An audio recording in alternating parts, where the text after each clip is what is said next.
I'd like to welcome to the stage Joel Edgerton.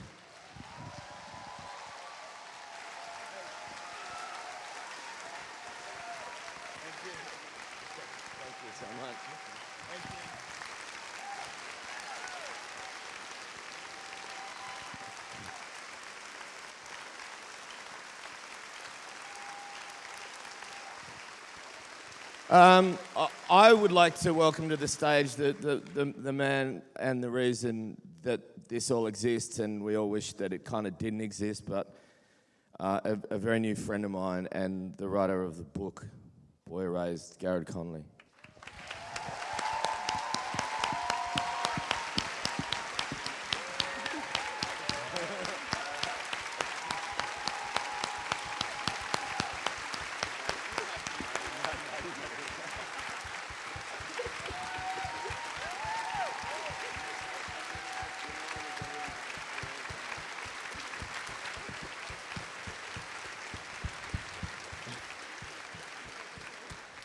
And now I would like to There we are. Is it on? Now it's on. And now I would like to introduce you to my mother, Martha Conley, who's also here.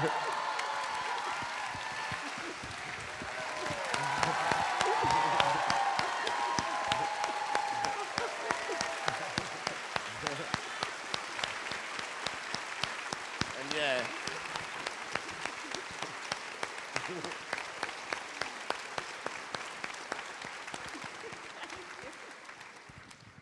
So I guess I just want to start by asking, how the project came to you, where the book came to you, when you decided you wanted to make this as a movie, as a feature for you. The book, thank you everyone, by the way, thank you for being here. And I was given the book by Kerry Roberts, who is the producer of the film. She happened to search for it online, search for a book to read on her holiday reading, to throw wood on the fire of her feelings about what was going on inside the country of the United States. And it got under her skin, and then she gave it to me, and it really got under my skin, and I wanted to be involved in some way. And it just very much gathered its own momentum, and I could quite honestly say that of all the things I've ever been involved in, this is a project that kind of just chose me, as in it grabbed me and dragged me along. And then I wanted to ask both of you how involved you were in the adaptation and in the film version, how many discussions between all of you, et cetera. So I was approached by Joel to have a meeting in Brooklyn, and I'd seen Joel in Loving and loved that movie, and I saw that he was really championing marriage equality during his tour there. And so I already knew he was a good ally, and I didn't want to write the script, even though he offered me that chance, because I just couldn't imagine once again going over that material and then packaging it in something that was, hopefully going to reach a lot of people in the country. So I knew that it had to be packaged differently, and I knew Joel was really good at this. But he sent me every copy of the script and took all my notes. He was wonderful with it. Mom, how involved were you with all this? Well, Joel and Lucas and David came to our house for a barbecue. And we loved them. And then I got to go out on the set for several days, and that was so much fun because I got to be with Nicole. And Russell was my husband. And Lucas was my son, so it wasn't a bad thing at all. But I've been very involved. They've kept me involved. And I have to say it was incredible to, not just with Martha, but with Herschel, who Russ's character is based on Garrett's father, welcomed us to all come and hang out for the weekend and go to church and talk. That was interesting. Yeah. Interesting, complicated, but also very open-hearted for both of them to share their story. And I do remember it being a little bit of a moment when they realised that not just that there was a movie being made of their story, but that Nicole and Russell were going to play them. And I think in different levels there was excitement and trepidation because it meant something about the possibilities of how many people might see the movie, which is a whole other story. I'm curious, in terms of that casting, were you always intending on being in it as well, or was that kind of... When I started writing a screenplay, I have a propensity and an interest in playing complicated characters I wouldn't like to star in and direct a movie, because those days of being behind the camera and in front of the camera are the most complicated and sometimes the most rewarding, and also sometimes the most joyless, because it gets very complicated. But I just, when I read the book, and the other person that I met was Garrett got me in contact with John Schmidt, who is the real person behind Victor Sykes. And now that you've all seen the movie, no spoiler, I had lunch with David. David Craig, my assistant producer, co-producer, and who plays my assistant in the movie, Michael, who's all over this film and is behind a podcast that Garrett and he are producing that's running Sidecar about the whole history of conversion therapy. Anyway, David and I sat opposite John Schmidt and his husband Larry and had a 2-hour lunch at a Cracker Barrel in Texas. And and it was sort of ironically one of the places on a list of businesses that we were told were not so LGBTQ friendly. So there was a little irony in that too. And but he was very open and in his own way, shared a lot of his regrets. But it felt honest for me. You saw the film, not to paint anybody with any sort of evil brush, because even he had his own agenda, his own beliefs, his own faith structure, and although he now regrets that, at the time I think he really believed he was trying to help, and I find that terrifying. Well, I want to open it up because I'm sure there are a lot of questions and we don't have a ton of time. So let's go here first.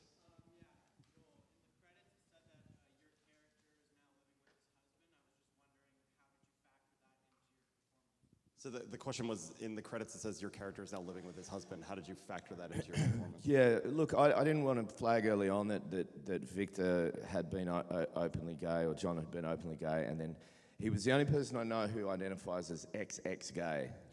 I'll just give you a second to work that out. So he'd been gay, went back in the closet, and then now he's out again. Flea's character says the thing about what some of your guidance counsellors have overcome, and there are little clues, especially if you watch the movie a second time. You'll see little moments and it'll all add up. There was a scene cut from the movie. I cut myself out of a part of the movie.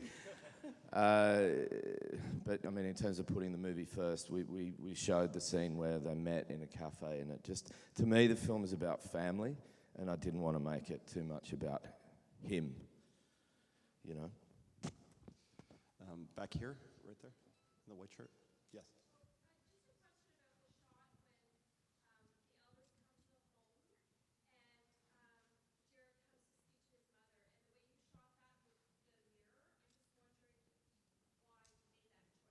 So the question was about the shot where they come to the home and Jared goes to speak to his mother, and the shot with the mirror, and why you chose to shoot it that way. Well, a few things. I wanted there to be, on a deeper level, there's usually two versions of her in that shot. And to me, that was the moment where she's really kind of split. But she obviously later admits she chose the wrong opinion. Locations, to me, dictate shots, because I don't have the money so far with the movies I've made to build sets. And we found a house and we just made every corner of that house work, and that felt like a beautiful and simple way to render that scene. Right here. My question's for Joel. It was interesting watching Russell play the father of the gay son, because I was reminded of a movie he did called The Sum of Us? That's it, where he played the gay son of Jack Thompson. I was wondering, did that play into your decision, casting? No, it didn't. Russell starred in a beautiful movie made in Australia back in the 90s called The Sum of Us, Jack Thompson himself and a guy called John Paulson. And at the time, considering Australia has a very similar kind quite often backwards views on LGBTQ issues. It was a great thing for Russell to step up and represent that story. And no, it didn't figure in. I just saw a picture. I got sent family photos, and I felt like Russell Crowe was staring back at me. And look, you know, Russell's a big, complicated, lovely man, and so is Garrett's father, and he also has what I love in a lot of actors, which is just a beautiful split between that masculinity, and you can also see the beautiful heart inside him, the sensitivity, and he manages to do that better than a lot of people. Let's go here.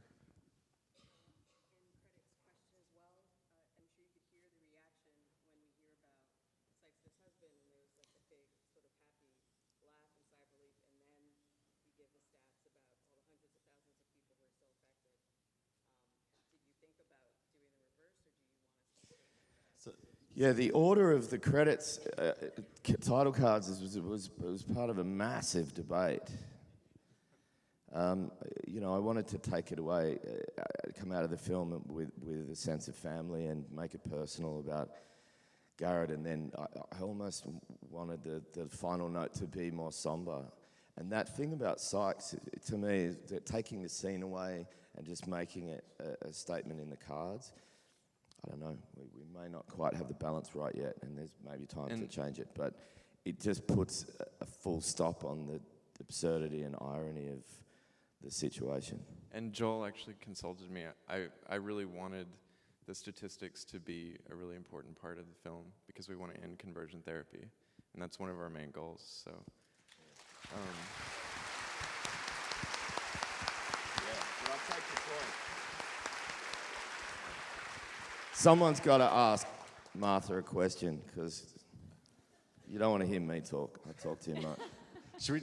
I want to know simply, what did you think of the movie? What did I think about the movie? Oh my goodness! She saw it for the first time last night in this I saw it theater. last night, and then had to come straight up here, and so they had to shut me up because I was so impressed with it, and I wanted everyone to realize I don't think I ever knew what all a director does.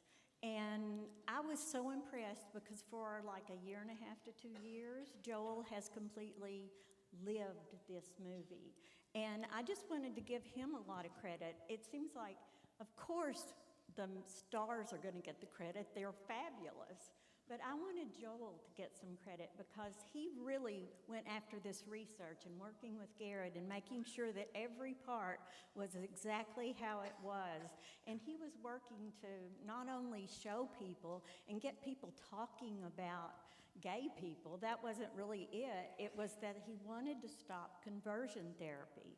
And I wanted everybody to know how hard he worked and how proud I was to know him, and I was so thankful that Joel took this job because I had seen him in The Gift.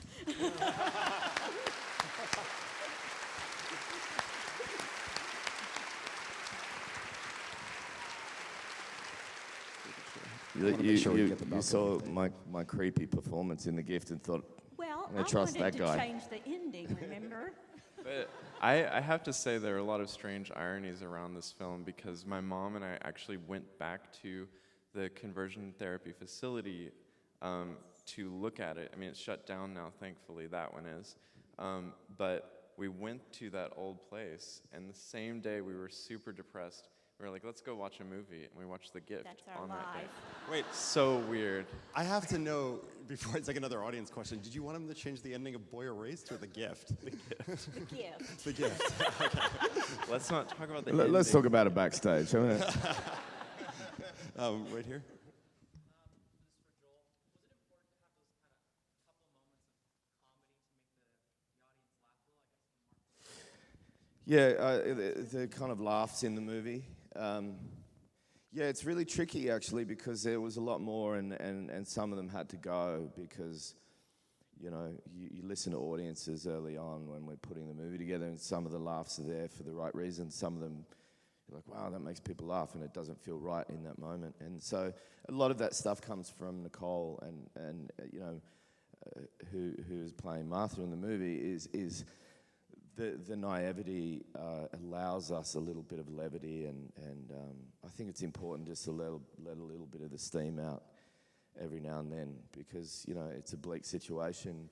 But why I wanted to make this story, and I have to say, is that I think Martha's a real hero, because I make.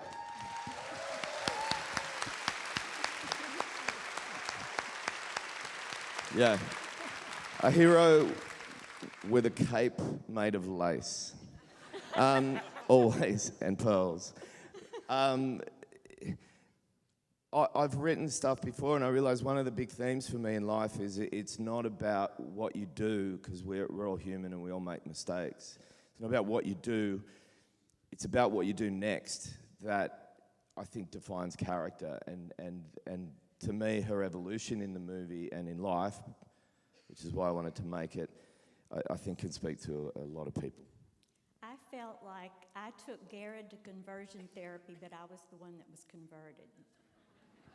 So, I guess it works. That works. We have time for a couple more. I'll go here on the aisle. Yeah. Yes.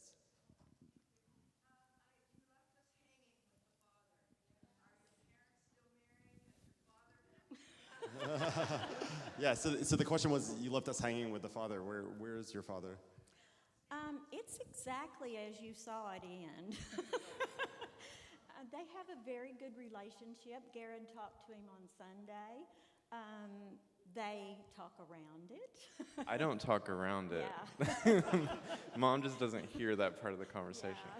Yeah.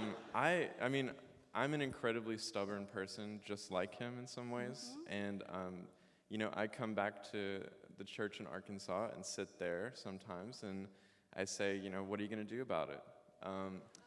And I don't think that every queer person always has the ability to do this work, because I think a lot of us have been so scarred by our experiences, and some of us have to really cut off ties with our families and our church communities. But I felt really compelled to be someone in the middle who could actually affect change. I mean, my dad has 150 people in his congregation, and I find that important to show up and change minds. Well,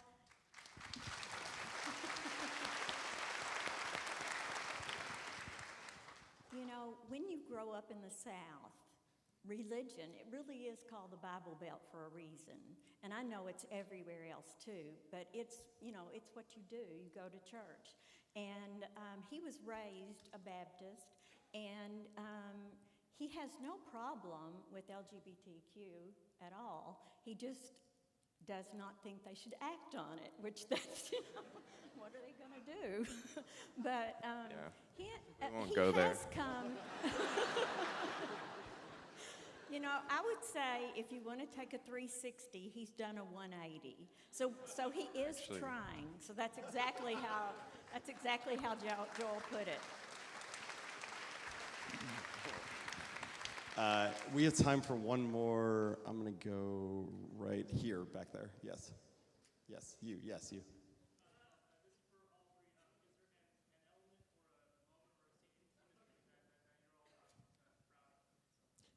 So the question is there an element or a moment or a scene in the movie that you're proud of in some ways? I have a lot of love for various scenes in the movie, and a lot of them exist between Lucas and Nicole. And I mean, some of the more emotional moments. There's something really, really interesting about the moment I have in the hotel room when she says that little thing about I was only in prison for a year or so. That naivety that she doesn't quite get the gravity of where they are right now, and has a lightness of touch, but then tells him about this secret family member. That part of my intention with the movie is that you see what you see, but all the kids and folk at LAA have their own narratives, they have their own stories, and you catch glimpses of other people's story, that it could have been the story of the other character, it could have been them. And this idea that we all know people who are LGBTQ. we all live in communities where things don't get talked about or people get ostracized, and the idea that people have to run away from themselves. Garrett said something really interesting about conversion therapy, is it's not just about institutions. It's just what's in the ether. And people find themselves having to convert who they are, hide who they are, run away from who they are. Parents have to make excuses. It's in the ether. Conversion is everywhere. So that scene is something interesting. It has these really weird clues. I mean, for me, having Lucas play this part was the best thing. You know, I mean, I love everything about the movie, but you know, Lucas's face throughout is just so perfect. You know, like you can see so much going on with him, and I knew, like, whenever we first met, that would be true because he'd underlined like every single line of my book and written notes about how to act it. And so, you know, I had an immediate connection there. I don't know which of my favorite Lucas facial expressions it is, but there are a lot of them. I feel like you could do a lot of GIFs. Well, my favorite is because I really say this almost every day, is when she says, "Shame on you," and then she says, "Shame on me," because I apologize to Garrett 365 days out of the year for taking him.